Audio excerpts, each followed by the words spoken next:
Hello everyone, and welcome back to Baldur's Gate 3 5th edition solo runs. Last time we took out Astarion and Shadowheart, pillaged them of whatever goods they had left, killed the last few hit points off of the Mind Flayer here that was controlling some locals, and now we're ready to head north and see the area where Shadowheart would typically be being kept captive, but of course she died on the ship earlier, and we can head on over towards the old abandoned church. I'm just going to hop over this fire, try and avoid taking any damage there. There is also a cache up here you can see on the map, but we can't access that until slightly later. And up in this direction is the fight that would be had with the goblins attacking the Druid's Grove, but we're not quite ready for that yet. So instead we're going to come through here. Normally there would be two tieflings attacking Lae'zel in a cage, hence this short bow being available. But right now we do not have a Lae'zel to save, so we're going to carry on towards the church here. Now last time we did manage to successfully defeat this fight with Lurch, even with this boulder not accurately and correctly destroying what sat below it. So this time I'm going to take the long walk round rather than jumping, just so I don't reveal myself, and we will see if we can't get that to work this time round. Okay, here we are at the chapel entrance. So the goal is to sneak in and cut this rope so that these two will be crushed and either be very injured or immediately taken out of the ensuing fight. So we are currently sneaking. That does mean disadvantage on our stealth checks, but I think we'll be alright for a minute. Let's go into turn-based mode so that we can get out here without being seen. And then the rope is just there, which we should be able to make a ranged attack against.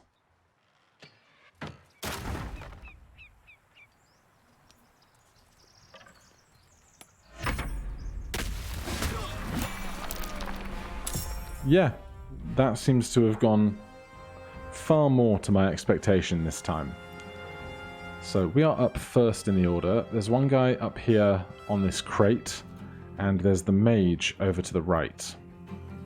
Now, ideally, we will take out the mage before they have a chance to cast mage armor on themselves. But I don't know that we'll be able to do 10 damage that efficiently, unless if the target dies before the spell ends, we can use a bonus action to mark a new creature. So long as we can maintain our concentration on this spell, we can keep using it for many, many encounters. So we will mark them, and then ranged attack 1d6 plus 3 plus 1d6. 8 damage, so close. Right, we have a decent amount of movement left. I'm just going to try and hide in behind this statue. There's the mage armor, which is a whole action, so they won't be attacking us this turn at the very least. But now it is going to be harder to hit them. However, we don't need to hit them with an attack to kill them. But they have 55 HP left regardless. But from here, we'll give this a go. They make the save, unfortunately. But with our movement, we'll try and take cover and see if they move out towards us now.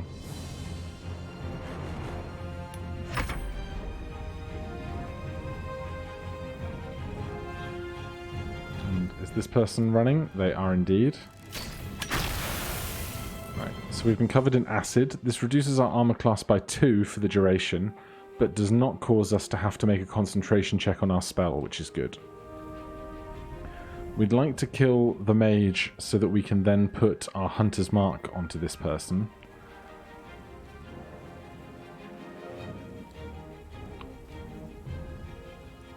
This is where, if I had magic missile or some such, it would come in handy. We could throw a caustic bowl, but that would probably do it. Yeah, because then we have our bonus action. Excuse you. Throw.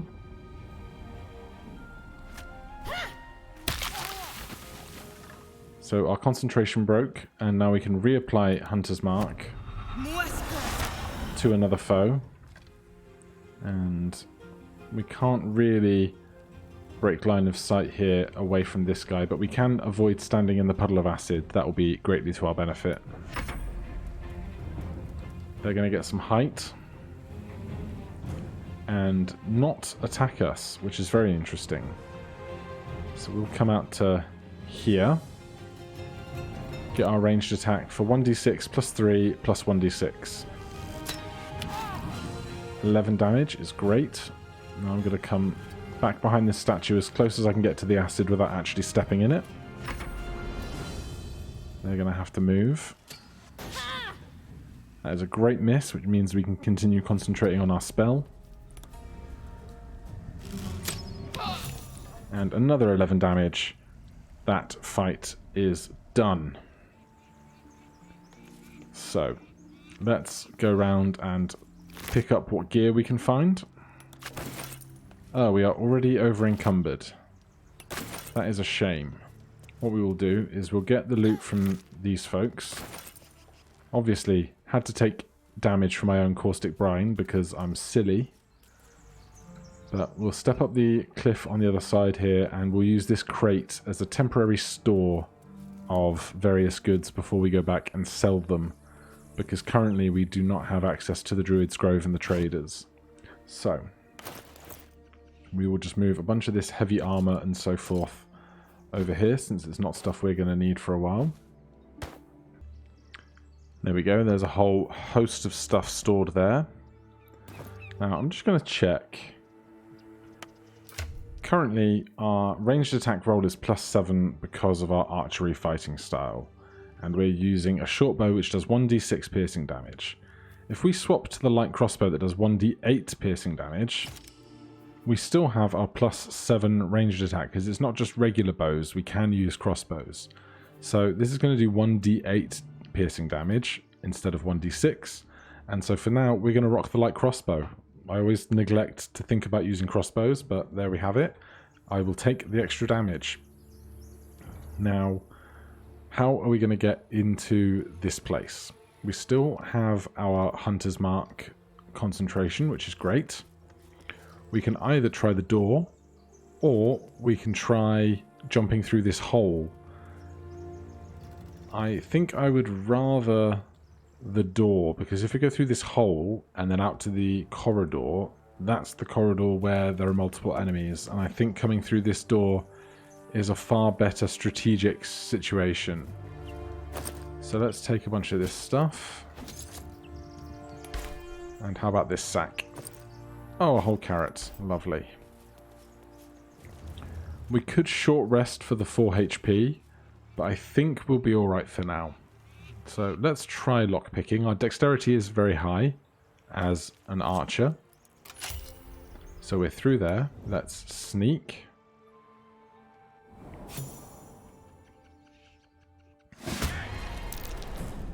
Yep, they are surprised, so they have to get through their surprised condition first. I don't know if that's this round or next round, we'll find out. But for now, we will reapply Hunter's Mark.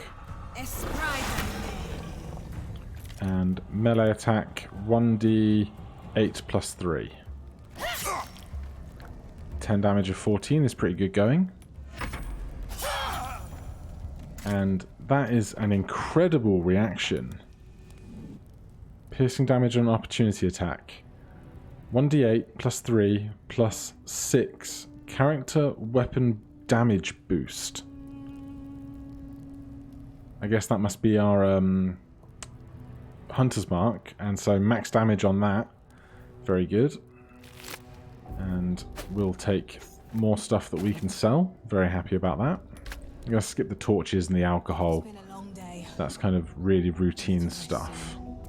So let me do a quick pillage in here.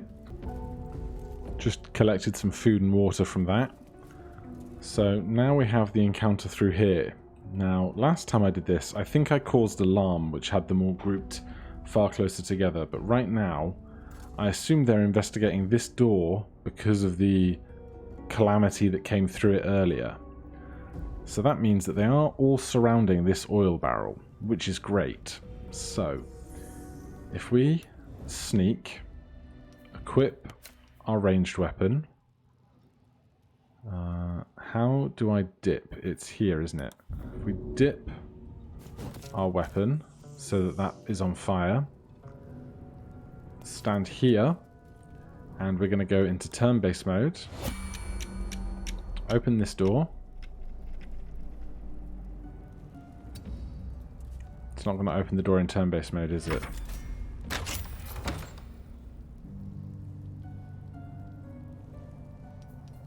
Okay, we're in turn-based mode. We have flaming arrows. We are sneaking.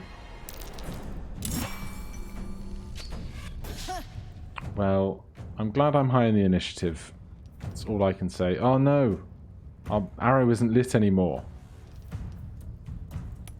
Bonus action dip. And then we still have enough movement to get back to here. And then fire at this oil barrel.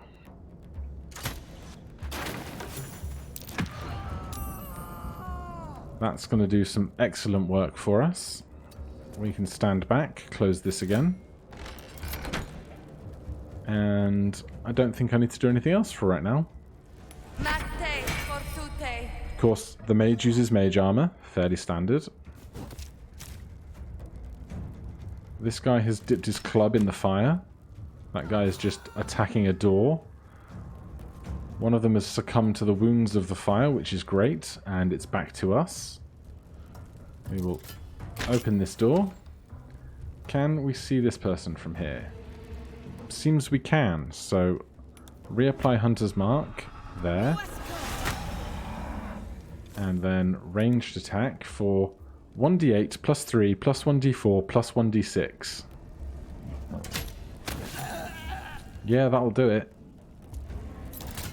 Get that door closed again. Now the fire has been put out.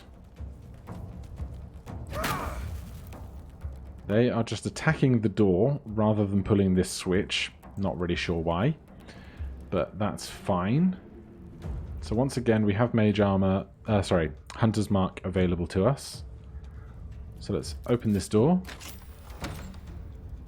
Stand kind of here. Reapply Hunter's Mark to this guy. Ranged attack. Close the door. It's just too easy when you know what you're doing. And then, if it's ain't broke, don't fix it.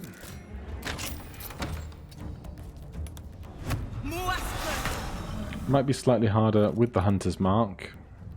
With the Mage Armor. But we are speedrunning, boys. Now, collect the goods. The Scroll of Animal Friendship is great because that's actually a spell we can cast as a ranger. Of course, we can only cast spells that we would have otherwise been able to learn at a level up. We can't cast all of the other spells. So it's really nice to find spells that are on our spell list. Let's see if we can find the body of the guy who fell through this hole. Seems we cannot. No corpse under there to be found, it seems. That's fine. I assume there's nothing in this chest. I don't think this room's ever got... Oh, 2 whole gold pieces. I don't think that room had much in the way of loot and such. Mari, I'll take all that. Barton, I'll take most of that. Must, of course, watch our over-encumbrance, but I think we'll be alright. Extra set of thieves' tools here. But before we use those to open this door, we know that there's a switch at the back of here. Let's see if we can't spot it on the wall. There it is. Curious. I wonder what that did. I don't need ink and quills. I could min-max every piece of loot for selling, but I think we'll be alright considering we are working alone. I'm not going to go through all the bookcases, so we will just carry on to our left now that this door has opened. Our current damage output is unbelievable. Between Hunter's Mark, the +3 on our dex, the 1d8 for the crossbow. I assume we can wield a heavy crossbow when we get to it. We just have to find one first, and then we'll be doing 1d10 damage, which will be even better, of course. Now, on one side, there is a door we can open, and the other a locked heavy door. To get the key for the locked door, we must proceed through the unlocked door. And then, if you've ever seen this room before, you'll know that there's going to be lots of passive perception checks. Apart from when they fail, of course.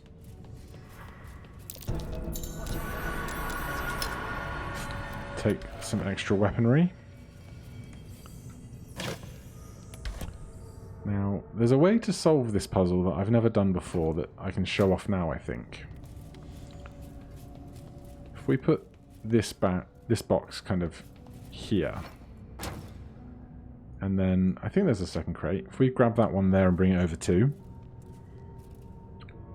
So with these two crates here, we can right-click and climb on this one.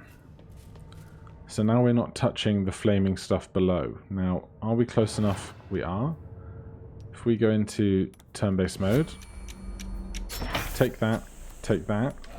Oh, I might have put the box on the thing we were trying to avoid. But from here, on top of this box, we can hop to safety. And we don't need to worry about any of the goo or gunk underneath. When that happens, so in that box, in the coffin, whatever the technical term for it is, we got ourselves a key. Key opens this door here, and then beyond we find ourselves in this chamber. But no sign of a struggle. So these guys have various weapons on them. We are almost over encumbered again, so we'll have to be careful about what we take. And here we're just going to kind of...